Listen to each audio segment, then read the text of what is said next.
अचानक घर लौटे विनोद जी ने जब बहू को अपनी पत्नी कमला जी पर हाथ उठाते हुए देखा तो उनके पैरों तले जमीन खिसक गई।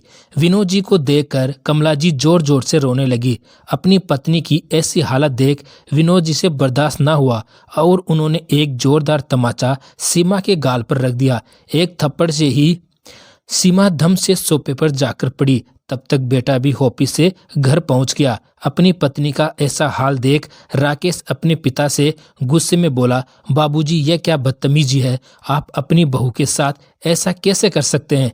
आपको सीमा पर हाथ उठाते हुए बिल्कुल भी शर्म नहीं आई। राकेश विनोद जी से ऊंची आवाज में बोला। तभी एक उल्टे हाथ का जोरदार थप्पड़ विनोद जी ने बेटे के गाल पर रख दिया। थप्पड़ लगते ही राकेश का गाल तिलमिला उठा। एक थप्पड़ से ही पूरा घर गूंज उठा। विनोद जी की पांचों अंगुलियां बेटे के गाल पर पूरी तरह छप गई। पिता में ऐसा जोश देखकर बेटे और बहू की आंखें फटी की फटी रह गई।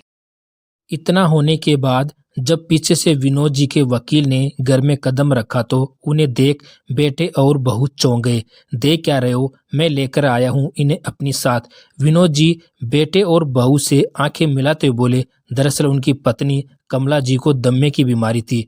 कुछ दिन पहले की बात है। विनोद जी ने बेटे से 5,000 रुपये मांगे तो बेटे राकेश ने विनोद जी को बुरी तरह झिड़क दिया। बाबूजी आपको पैसे मांगने के सिवा कुछ काम है या नहीं। कम से कम ये तो देख लिया करो कि मैं सुबह सुबह ऑफिस जा रहा हूँ और आप अपनी शक्ल लेकर मेरे सामने आकर खड़े हो जाते हैं। मेरा सारा मूड खराब हो जाता है जिस दिन मैं आपकी शक्ल देख लूँ। मेरा सारा काम बना बनाया बिगड़ जाता है। बेटे की ऐसी बातें सुनकर विनोद जी हक्के बक्के रह गए। बाबूजी इस बुढ़ापे में इतने पैसे की क्या जरूरत है आपको। पीछे से सीमा भी राकेश के सुर में सुर मिलाते हुए बोली, अरे सीमा इनसे क्या पूछ रही हो तुम, इन्हें तो सिर्फ खर्च करना आता है, कमाते कैसे हैं इन्हें क्या पता। ये तो बस निठलों की तरह घर में बैठे रहते हैं। सामने खड़े विनोद जी को साइड में धक्का देते हुए राकेश ऑफिस के लिए निकल गया। शाम को जब राकेश ऑफिस से घर आया तो विनोद जी ने बेटे से फिर बोले, बेटा हमारे कमरे की छत पूरे दिन गर्मी से तपती रहती है। ऐसी भीषण गर्मी में पंखा भी काम नहीं कर रहा, तो मुझे 5,000 रुपये दे दो, मैं एक अच्छा सा कूलर ले आऊंगा। इतना ही कहना था कि सीमा तमक कर बोली, वैसे तुम लोगों के इतने खर्चे हो जाते हैं और कूलर का खर्चा बढ़ाकर और हमारी जान ले लो, हमारा खून पूरी तरह चूस लो। अगर आप लोगों को इतनी गर्मी लगती है तो छत पर जाकर सो जाइए। इस बुढ़ापे में नए नए शौक मत पालिए, सीमा मुंह बनाते हुए बोली। सीमा की बात सुनकर विनोद जी बोले, बहू तुम तो पूरे दिन एसी से बाहर भी नहीं निकलती। बेचारी तेरी सास पूरे दिन गर्मी में रसोई में काम करती है या फिर बिना पंखे वाले कमरे में रहती है, ये जानते हुए भी कि तुम्हारी सास बीमार है। थोड़ी बहू तो तुम लोगों को शर्म आनी चाहिए। बाबूजी ज्यादा बहस करने की जरूरत नहीं है। जब मैंने एक बार मना कर दिया मेरे पास इतने पैसे नहीं है तो फिर बार बार मांगना छोड़ दीजिए और मैं यह आपसे आखिरी बार कह रहा हूँ। बेटे का जवाब सुनकर विनोद जी चुपचाप अपने कमरे में आ गए। क्यों बार बार बेटे के सामने जाकर अपनी बेइज्जती करवाते हो। नहीं रहना मुझे पंखे में। कमला जी अपनी साड़ी के पल्लू से आंसू को पोंछते हुए बोली, कमला मैं तुम्हें ऐसे घुट घुट कर नहीं जीने दूंगा। मैं अच्छी तरह जानता हूँ इन लोगों को सबक कैसे सिखाना है। तुम यहाँ से खड़ी हो जाओ और बाहर हॉल में जाकर बैठ जाओ, वहाँ थोड़ी बहुत हवा लगती रहेगी। तुम्हारी दवाई खत्म हो गई। मैं एक बार स्टोर से दवाई ले आता हूँ, पर पैसे तो आपके पास है ही नहीं, दवाई कहाँ से लाओगे। कमला जी ने विनोद जी की तरफ देखते हुए पूछा, तुम उसकी चिंता मत करो, मैंने अब सोच लिया है मुझे क्या करना है। ये कहकर विनोद जी कमला जी की दवाई लेने चले गए। तभी कमरे से बाहर बहू के चिल्लाने की आवाज आई। कमला जी खड़ी होकर बाहर चली गई। माँ जी ऊपर छत पर मैंने गेहूं सूखने के लिए डाल रखा है, वहां जाकर बैठ जाओ और पक्षियों को उड़ाते रहना। बहू इतनी गर्मी में छत पर मुझसे नहीं बैठा जाएगा, मेरी तो तबीयत वैसे ही खराब है।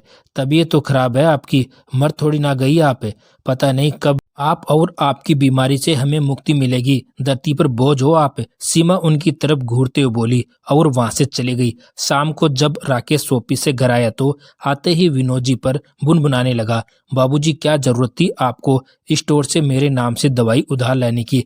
विनोद जी मुस्कुराते हुए बोले, बेटे जब तुम खर्चा नहीं दोगे तो उधार तो करना ही पड़ेगा, और अभी तो उधार ही किया है, अभी आगे आगे देखना होता है क्या। पिता की बात सुनकर राकेश बोला, आप कहना क्या चाहते हो? बाबूजी, बेटा समय आने पर सब पता चल जाएगा। धीरज रखो। इतना कहकर विनोद जी अपनी पत्नी को लेकर अपने कमरे में चले गए। उस समय राकेश ने अपने पिता की बात पर कुछ ध्यान नहीं दिया। अगले दिन बेटे के ऑफिस निकलते ही सुबह सुबह विनोद जी अपनी अलमारी से कुछ जरूरी सामान लेकर कमला जी से यह कहकर घर से निकल गए कि मैं शाम तक लौट आऊंगा। शाम होने को आई थी। कमला जी विनोद जी का इंतजार कर रही थी। पता नहीं कहाँ रह गए। कमला जी हॉल में बैठी हुई थी। सीमा उन्हें देखकर बोली, अभी क्या सारे दिन बैठी रहोगी? जाओ जाकर बर्तन साफ कर लो। बहू, मैंने तुझे सुबह भी कहा था मेरी तबीयत खराब है, मुझसे काम नहीं होगा, फिर क्यों बार बार मुझसे काम के लिए बोल रही है? इतना सुनते ही सीमा को गुस्सा आ गया। क्या कहा आपने? आप काम नहीं करोगी? सीमा उनकी गर्दन पकड़ते हुए बोली, तुम्हें पता है ना मुझे ना सुनना पसंद नहीं है। बहू, छोड़ मुझे। क्या कर रही हो तुम? छोड़ मुझे, सांस नहीं आ रहा। यही तो चाहती हूँ मैं कि जल्दी से मर जाओ तुम।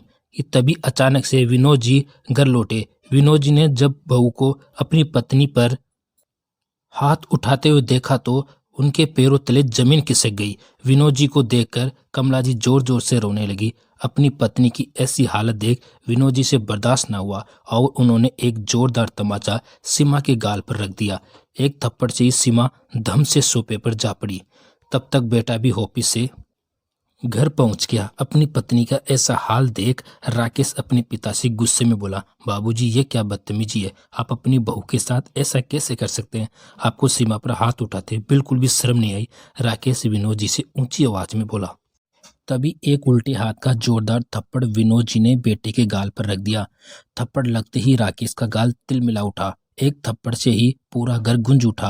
विनोद जी की पांचों उंगलियां बेटे के गाल पर बुरी तरह छप गई। पिता में ऐसा जोश देखकर बेटे और बहू की आंखें फटी की फटी रह गई। इतना होने के बाद जब पीछे से विनोद जी के वकील ने घर में कदम रखा तो उन्हें देख बेटे और बहू चौंक गए। देख क्या रहे हो? मैं लेकर आया हूँ इन्हें अपने साथ।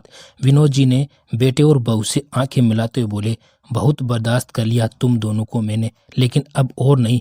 विनोद जी ने वकील से वसीयत लेकर बेटे और बहू के हाथों में थमा दी। बेटे बहू ने जैसी वसीयत पढ़ी, पढ़ते ही दोनों की आंखें बाहर आ गई। दोनों के पैरों तले जमीन खिसक गई। बाबूजी, ऐसा नहीं हो सकता। आप अपनी इकलौती संतान को इस वसीयत से बेदखल नहीं कर सकते। बेटा, आज तो तेरी पत्नी ने मेरी पत्नी के साथ किया है, उससे तो मैं कभी भी बर्दाश्त नहीं करूंगा। सब चीज मंजूर है, लेकिन अपनी पत्नी का अपमान मुझे मंजूर नहीं होगा। और रही बात इकलौती संतान की, तो हमारे लिए ऐसी संतान कोई मायने नहीं रखती।